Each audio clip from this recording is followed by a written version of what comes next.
ഈ പരിപാടി ഏൽക്കുന്ന സമയത്ത് എൻ്റെ രാഷ്ട്രീയ നിലപാട് എന്തായിരുന്നോ ആ നിലപാടിലല്ല ഞാൻ ഇന്നുള്ളത്. ഏതെങ്കിലും ഒരു പാർട്ടി ഇല്ലാതായി തീരണം എന്ന് ഞാൻ ഒരിക്കലും ആഗ്രഹിച്ചിട്ടില്ല.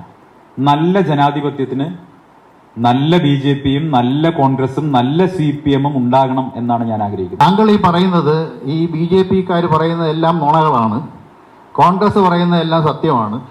ഈ ജനങ്ങളെ ബ്ലഫ് ചെയ്യുന്നതിനൊരു പരിധിയില്ലേ?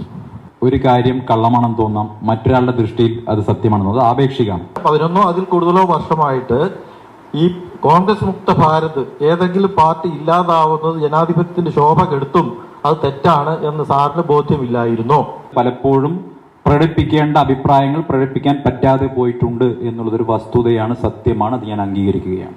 എന്റെ നിലപാട് മാറ്റത്തിന്റെ അംഗീകാരമാണ് എന്ന് സാറ് പറഞ്ഞതിനോട് യോജിക്കാൻ പറ്റില്ല. കാരണം അവിടെ വിജയിച്ചത് രാഹുൽ മാങ്കൂട്ടമാണ്, സാറല്ല.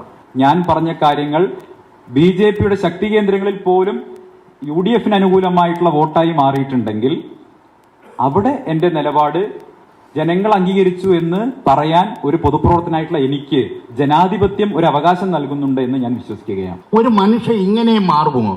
എന്തൊക്കെയാ ഇപ്പൊ പറഞ്ഞത്? ഇനി അടുത്ത് സൂര്യ ഫെസ്റ്റിവലില് ഏത് പാർട്ടിയുടെ ആളായിട്ട് വരുമെന്നും കൂടെ ഒന്ന് ജനാധിപത്യ ബോധമില്ലാത്ത BJPയിലെ പല ആളുകൾക്കും അത് അംഗീകരിക്കാൻ മാനസികമായിട്ട് ഇപ്പോഴും വിഷമമുണ്ട് എന്നുള്ളത് സത്യമാണ്.